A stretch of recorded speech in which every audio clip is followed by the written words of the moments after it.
Okay, so welcome back to another video. In this video, we're going to be doing a review on the Tribit StormBox Lava, which is clearly Tribit's kind of punt at the JBL Extreme series. Yeah, quite a nice looking speaker actually, not quite as ugly as the StormBox, although not quite as nice as the Extreme. Yeah, I'll be going obviously through the specs on this, showing you around it, and then doing a sound test, telling you what I think. And then in the video after this, I'll be comparing it to the StormBox Blast 2. You know, be interesting to see if you should spend the extra money to upgrade to that or if you should stick to this. Will be an interesting comparison, I think, so do stick around for that. This speaker does have a handle which you can attach, which comes in the box to the kind of clips at the top. I'm not going to bother showing it because it's relatively standard. You can look up a picture of it if you want. But it's literally just a normal handle like you'd get on the Extreme series or pretty much anything else. So very, very basic, but yeah, it does come included with that.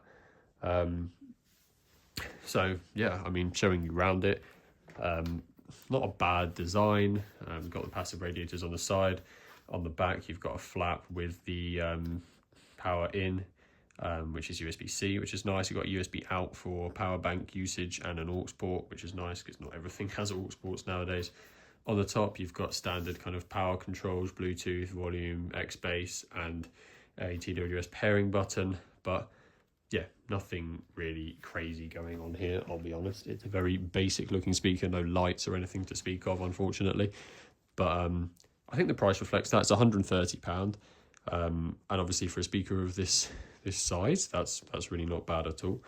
Bearing in mind, like the JBL Flip 7 is £130, and this is like triple the size of that, and it's definitely better sounding. Spoiler alert. So obviously you're getting quite a lot for your money here, which is nice. Obviously you do tend to get that with Tribit. But yeah, so otherwise spec, we've got 80 watt of sound. That comes from two 30-watt woofers. These are using the magnets that I can't pronounce, but yeah, very strong magnets basically, which are nice. You don't see those too often, but yeah, they make quite a nice difference to those woofers. And then we've got two 10-watt dome tweeters. So we don't have any mid-range speakers or anything like that. We've just got tweeters and woofers. So we are probably going to see quite a bassy setup here. There isn't really going to be a whole lot of mid-range to speak of.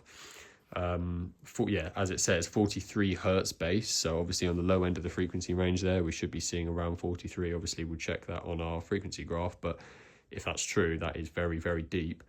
We don't really ever see much below kind of 50, so that's impressive. This is running Tribit's TI amplifier chip and Bluetooth 5.4. So we should be getting nice quality out of this. It's got a 24-hour playtime. That's at 50% volume with bass mode off. So obviously if you're playing at 70% with bass on, you'll probably see quite a bit less than that. But yeah, 24 hours at 50%, like really, really good. Tribit batteries just seem to be crazy. Yeah, IP67 rating, so can take this anywhere. Don't really need to worry. Similar to the JBL speakers, it's got the same kind of rugged design as well, so I'm sure it will be happy with drops and things like that. You shouldn't need to worry too much about this thing. Yeah, as I said, can be used as a power bank with that USB-A port at the back, and it does have party pairing as well for up to like 160 other speakers or something crazy. Not that you necessarily have 160 of these, but if you did, you can pair them all together, so that's nice. Yeah, I'll show you the app. There isn't really a whole lot going on, but I'll show it to you anyway. You've obviously got a picture of the speaker with the strap, battery percentage, volume, play and pause buttons, and then you've got the equalizer page, so X-Bass off and on. I'll leave it on for this. I might turn it off halfway through the sound test, but honestly it hardly makes any difference. And then you've got some different preset EQ settings, obviously an option to customize the EQ as well if you wanted to. And then it's just got the settings page where you can update firmware and change some auto shutdown settings, things like that. But yeah, nothing really much going on there. It's a functional app, but nothing very exciting to speak of. So yeah, let's listen to it. We'll do the sound test. We're going to be playing royalty at 80% volume, and then I'll let you know what I think about it afterwards.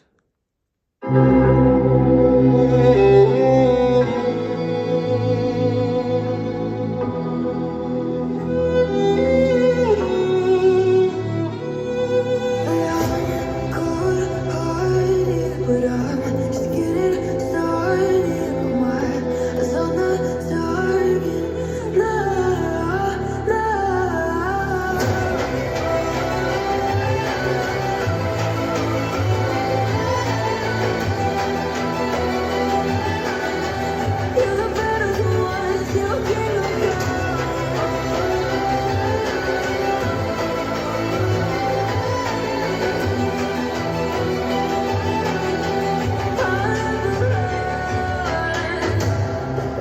you give me your loyalty? 'Cause I'm taking the world, you'll see. They'll be calling me,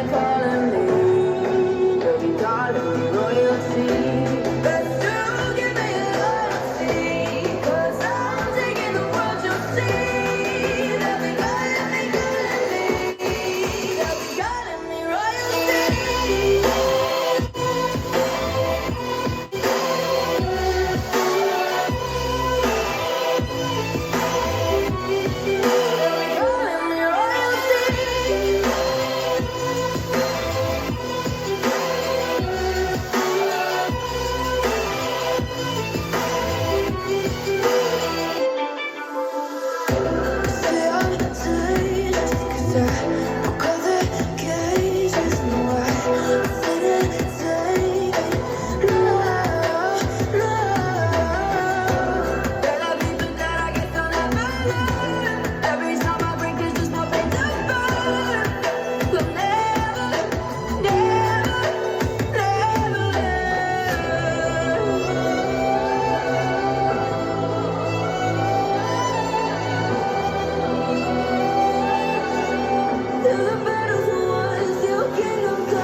Okay, so sound test over.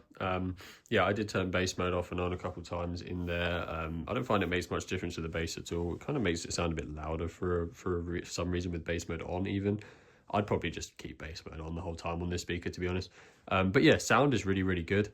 Yeah, definitely louder and stronger than something like the JBL Flip 7 for the same money. So really nice to see that. Yeah, frequency range is really good. I'm not quite sure we're seeing the 43 hertz bass necessarily. I mean, not at like the same levels as the rest of the sound, obviously, although it is there. It's definitely peaking to like high 40s, like 40, kind of 45. It kind of tends to drop off just a bit after that, but obviously it is going to depend on the song, and it is still definitely bassier and stronger in that end than other speakers.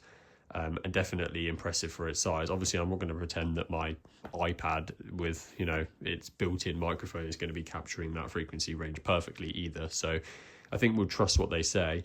And yeah, the bass is definitely deep and strong for a speaker of this size and price.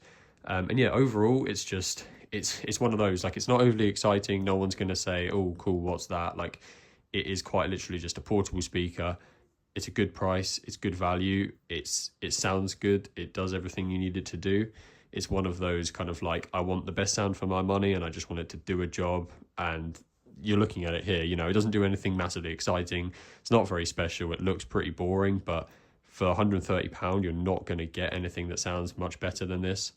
Not anything with a 24-hour battery life either. IP67, power bank capabilities, low bass. You've got 2 woofers, 2 tweeters. Like, you've got a lot of you know, you've got a lot of kit here for the price, and it sounds really good as well. You've got an app, you've got custom EQs. So if you just want a functional speaker which is going to outperform anything else in its price range, then this is it. As to how it compares to the StormBox Blast 2, obviously that's about £70–80 more. I will be doing a direct comparison with that in my next video, so go check that out if you're interested in that.